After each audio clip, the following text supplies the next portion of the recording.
Overwatch 2 Season 2 is finally here. Now once again, by the time you guys are seeing this video, and depending when you're checking this video out, and if you're early bird or not, it might already be here or it might not be, right? But today's the day we finally get to see, can Blizzard redeem themselves from the disaster that was Season 1. So as always, my name is iTeehee, or you guys can just call me Teehee, and I put out these videos for you guys daily, all types of tips, guides, everything Overwatch 2 related, and I've been enjoying it, and it honestly is a dream come true. So if you guys enjoy this style of videos and this type of content, make sure you guys are subscribed. We are so close to 2,500 subscribers and the channel has been doing amazing. So thank you guys so much from the bottom of my heart. And to congratulate you guys, I'm going to be doing a giveaway of a Season 2 Battle Pass, right? So it's going to go away to one of you lucky viewers, and all you have to do, which is why it's so easy, and it's so easy to the point where you might already be entered. You pretty much just have to subscribe and leave a comment on this video. That's all you have to do, right? So if you're already a decent subscriber, you leave comments on my videos, you're already in. There's nothing else you have to do, right? So what I'm going to do is I'm going to be doing the drawing from the comments on this video, and then I'm going to be back checking to make sure you guys are subscribed. And believe me, I can check, so you can't get away with it.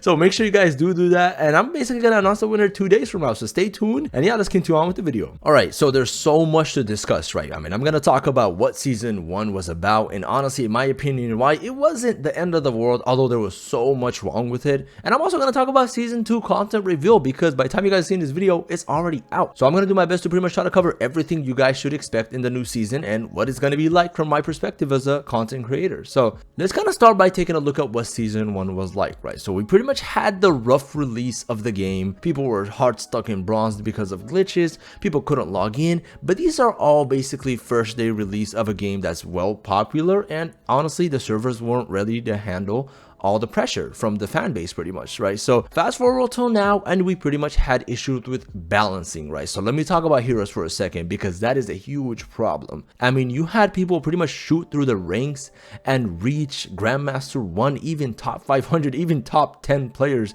Most of them, believe it or not, actually streamers, and they were using heroes like Sojourn, Roadhog, all those you guys are very familiar with, right? So there was a whole era of basically cheesy playstyles where pretty much people played heroes that were just beyond broken in the meta, and there was pretty much nothing you can do on your team, right? So for example, if you were playing Grandmaster level and you had a Sojourn on your team, the enemy had a Sojourn on their team, it basically came down and boiled down to a Sojourn diff, meaning if your Sojourn was better, you were going to win that game, and if they weren't, there was nothing really you can do unless the other Sojourn disconnected or, you know, whatever happened, right? So we ran into those issues quite a bit. And then don't even get me started about Roadhog. You pretty much were able to ransack teams and there was nothing they can do, right? So if you knew how to land your hooks, like Six, for example, a very well-known streamer and YouTuber there, pretty much able to run through the ranks, and, you know, unless you're playing at like a top tier level Overwatch League playoffs meta, then the enemy team wasn't going to be able to do anything, because you need to coordinate quite well to shut down a Roadhog. So honestly, all in all, there's a lot of issues. And then obviously I don't even need to talk about Kiriko and why she's absolutely insane. I mean, if you have decent aim and you shoot out a few kunai knives, you land a few headshots, goodbye, you're falling asleep, right? So I mean, there's just so many issues with balance. And honestly, I'd love to know you guys' thoughts. What do you guys think coming into the new season with the release of Ramattra? What should we expect, right? Tank supports or DPS, what is going to happen? And honestly, there's going to be a lot of questions left unanswered, because there's just so much to expect. And I feel like at this point, Blizzard has let a lot of people down that, you know, even the people that used to believe in them don't really know what to believe anymore, just because there's just so much that they don't really hold up to. For example, during the Overwatch League playoffs and the finals in general, there was a lot of people watching the streams, myself included, and we were honestly promised to get loot or skins or whatever from watching the games, and we haven't heard back anything, right? So there's always these promises given out by Blizzard that just aren't really upheld, and honestly, I'd love to see if they change, because in my opinion, patience is running low, right? So as a content creator, yes, you know, I make these videos, I make money from these videos, right? I just gotta be honest, right? So in general, for me, this is my bread and butter. But for you as a player, your patience is low, and there's so many other games out there to play. And honestly, I feel like Blizzard is running out of playing room, and they have to be very careful with the next season in terms of balancing the heroes, because that's honestly the main problem with the game currently, and there's many more we're gonna be talking about throughout this video. Next up, do I even have to introduce this one? I mean, you're probably saying it as I'm saying it, right? It's the merchandise, or the skins, whatever you want to call it, or the torment of your dreams and nightmares. I don't know, whatever, basically your worst nightmare, right? So basically the skins in Overwatch 2 have been absolutely ridiculous, right? So I mean, I played Fortnite, okay, before you roast me, relax, I played other games as well, and the battle pass system is completely different. So for example, skins, typically speaking, are not that expensive. I mean, I don't know what Overwatch 2 was thinking.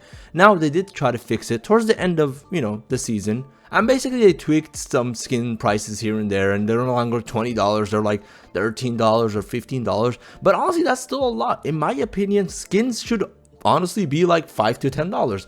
Unless if it's really nice, and by really nice I mean like a mythic skin, then maybe $15. Nothing should be $20, $30. Like, are they crazy? Unless maybe it's something absolutely obscure and you have this skin and you're kind of like this awesome player, and I don't know, maybe it gives you stats or whatever, but obviously then that would be a whole nother beast I don't want to deal with. So but anyways, in general, I don't think skins should be that expensive, because at the end of the day, it's a cosmetic that provides you no actual advantage in the game. And if it did, that would just open up a whole can of worms. So Blizzard, please don't do that. I'm just exaggerating here. In general, right, these are all the issues we have with the skin prices. Now we have absolutely amazing skins that are going to be coming in the new season, ranging from Junker Queen with her mythic skin, and they said they're going to be doing a rework on her. So I'd love to see that and hear you guys' thoughts on that and what you guys expect. Do you think she's going to be meta? Because to be quite honest, that would be insane, right? Because no one really plays Junker Queen. Now, maybe that's what they're going for, because they said, you know what, no one plays her. We want to balance things out. When I talked about balancing beginning of my video, let's add this cool mythic skin and do a rework where she's actually better now. Same thing with Doom. Doomfist is going to have a rework that's going to make him a little bit more meta, which is why I think there's going to be just so many changes. And I haven't even spoken about the introduction of Ramattra, right? So that's just going to shift the scales hugely, right? We might not even hear of Zarya anymore. Like, who is Zarya, right? Because there's just so many changes that are coming. It's going to absolutely shift the meta. And then obviously, I don't know how I left this till now. I don't know if you guys heard, but I got some good news, right? So Sojourn is going to be getting a nerf. So the way that devs have actually put it out is that she's going to be nerfed in a way that balances high-tiered and low-tiered players. And the reason I say these two levels of players is because the devs were actually broken up quite a bit. The issue was Sojourn was OP and broken at the high level because it required a lot of mechanical skill to obtain the full potential and value of a Sojourn, meaning you just land your shots, in short, right, without the fancy words. And low-tier players were struggling with that, so Sojourn wasn't really broken. In that case, what they did was they said, you know what? We're going to punish Sojourn for shooting from a distance. So unless you come up close and use that dash and you close the distance, Sojourn is going to be doing less damage than usual. Meaning that just nerfs absolutely OP broken Sojourns rank 1s like Craggy and etc. Which I've covered on the channel before, so be sure to check that out. Quick plug. Then that's going to nerf them and basically make them a little bit more playable. And you actually can shut them down.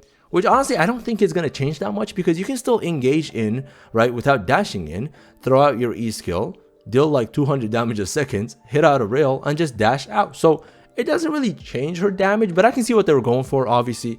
If you use her ult and you're like 20,000 feet away and you're just one-shotting everyone by headshots, then yeah, that is an issue, right? So it's a good rework in my opinion. But nevertheless, moving on back to the skins here, and we'll just finish up the skin section.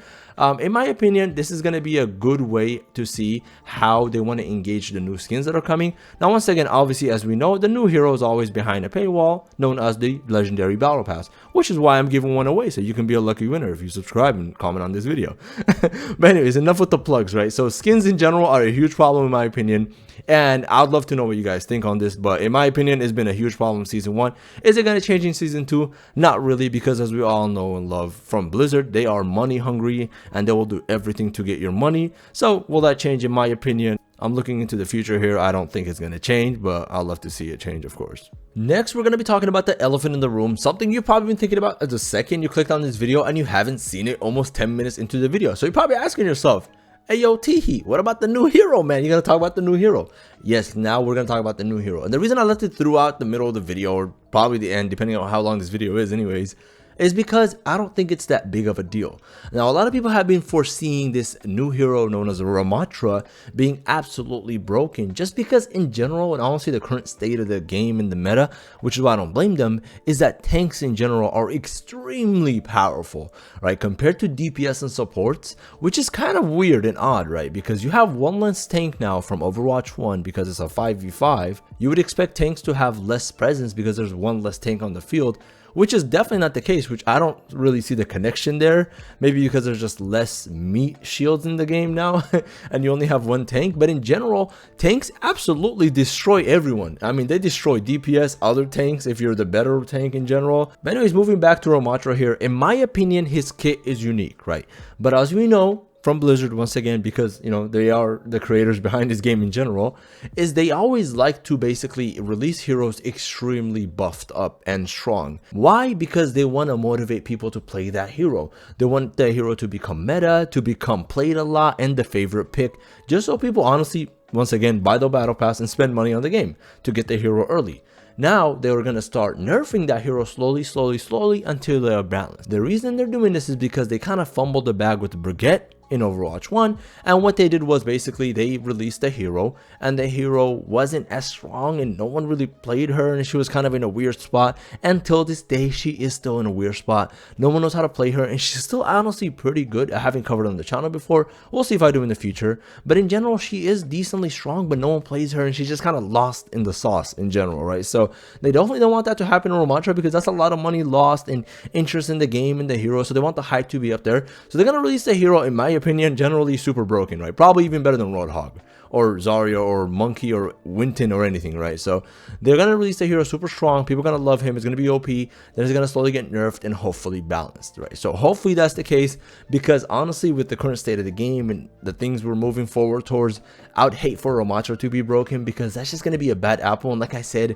people's nerves and patience are running out, right? So this is kind of, in my opinion, the last straw. I don't think, right, Overwatch can still mess up until season 3. I think for them, this is like, okay, this is the final ground. We're gonna draw the line as players, and if you mess up with the skin prices again and the nerfs and the balancing, and we see season 1 repeat, we're done, right? So hopefully that doesn't happen. I'm kind of crossing my fingers and hoping for the better, but we'll see. And that's pretty much gonna wrap up everything I wanted to discuss about Overwatch 2 season 1 review versus season 2 recap and what to expect. By the time you guys are seeing this video, season 2 is already out. So honestly, I'm super excited to get inside the game and honestly try out the new hero, get the battle pass, and just get a feel for the game and what it has to offer. Because I'm going to be completely honest, as a content creator, I mean, the content for Overwatch has been booming. YouTube in general, every content creator is doing well, and the game is heading in the right direction, right? So we went from let's revive Overwatch to honestly, let's just keep it going and make it better. So the future is bright for Overwatch 2. And once again, I hope you guys enjoyed this video. Once again, if you did, be sure to subscribe so that you are entered into the giveaway and you also don't miss any future content. I hope you guys have a great rest of your day and enjoy season 2. See you next time.